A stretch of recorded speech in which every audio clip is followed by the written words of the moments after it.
Cet hiver, une grave crise avait secoué le monde agricole, avec une forte mobilisation des agriculteurs dans tout l'Hexagone. Les agriculteurs réclamaient une hausse de la rémunération, un allègement des normes et une aide face à la maladie bovine, MHE. Pour répondre aux revendications, le gouvernement a listé 70 engagements, dont l'indemnisation des éleveurs impactés par la maladie.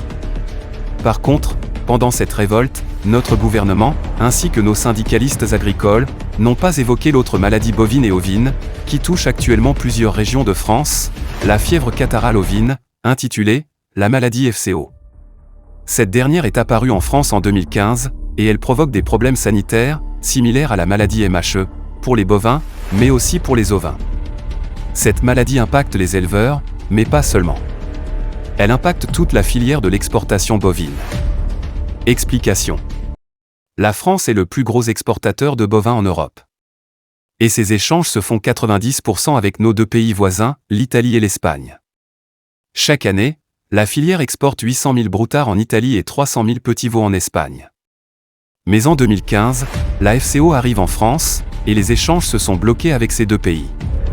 Conscient de l'enjeu du marché, le gouvernement de l'époque avait trouvé un accord provisoire, le temps de fabriquer les vaccins. Cet accord est simple. Pour les échanges en Espagne, tous les petits veaux exportés doivent être testés. Les veaux sont alors testés chez l'exportateur par le vétérinaire. Il fait une prise de sang, qu'il envoie au laboratoire. Si le test est négatif, le veau peut être exporté. Cet accord est convenu pour 7 mois, laissant le temps aux autorités françaises de fabriquer les vaccins, afin de vacciner tout le cheptel français.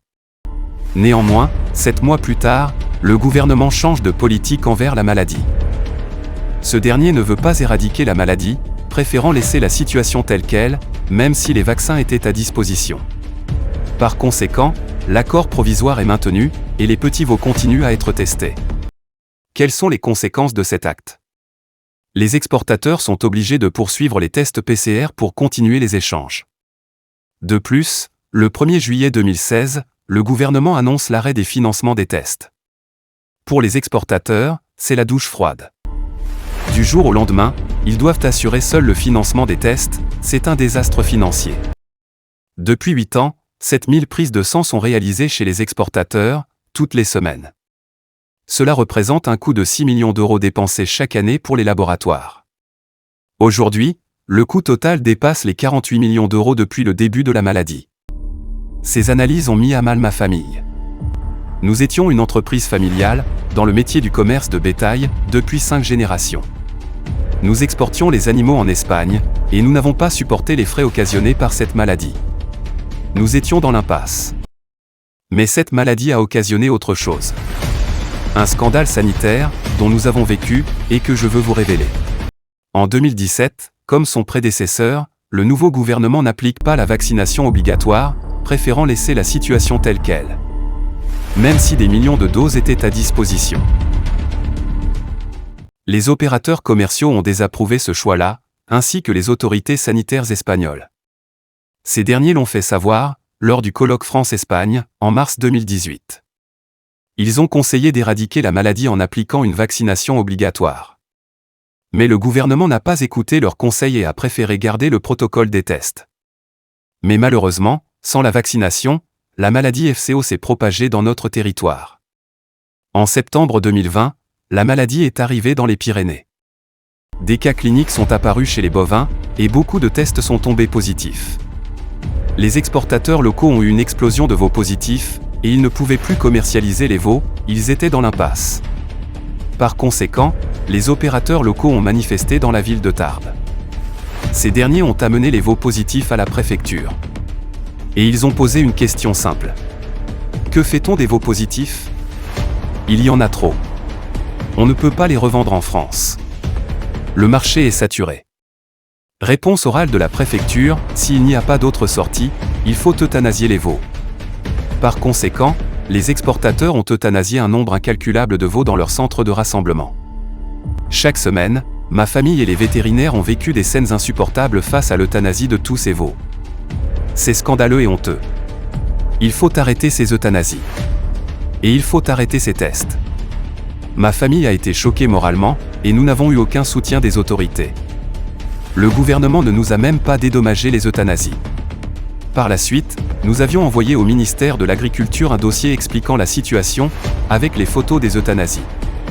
De plus, en septembre 2022, Monsieur le ministre de l'Agriculture avait reçu ce dossier en main propre, par un vétérinaire. Mais malheureusement, il ne nous a jamais répondu. Aujourd'hui, rien n'a été fait, rien n'a changé, sauf la maladie. La FCO s'est propagée dans tout le territoire des Pyrénées. Et elle en est bien plus virulente. Depuis juillet dernier, la maladie touche les ovins, plus de 4000 brebis ont été décimées en Occitanie. Les éleveurs ont manifesté à Foix en Ariège pour demander une indemnisation des pertes. Mais la maladie se propage en France, avec un nouveau variant venu de la Belgique, la FCO sérotype 3. Ce nouveau variant a contaminé tout le nord de la France, et il fait des ravages. 10% du cheptel français de brebis sont perdus. Une zone régulée est alors mise en place pour contrôler la maladie, mais il est déjà trop tard. Depuis un an, la maladie a été détectée en Belgique. Et le gouvernement français n'a pas mis en place un protocole de protection face à cette maladie. Il aurait fallu appliquer une vaccination obligatoire dans tous les départements frontaliers à la Belgique. Cette vaccination aurait eu un effet bouclier, pour stopper la maladie. De plus, ce nouveau variant influe aussi les opérateurs et les exportateurs de petits veaux. Un grand nombre incalculable de veaux sont testés positifs, dans toute la France.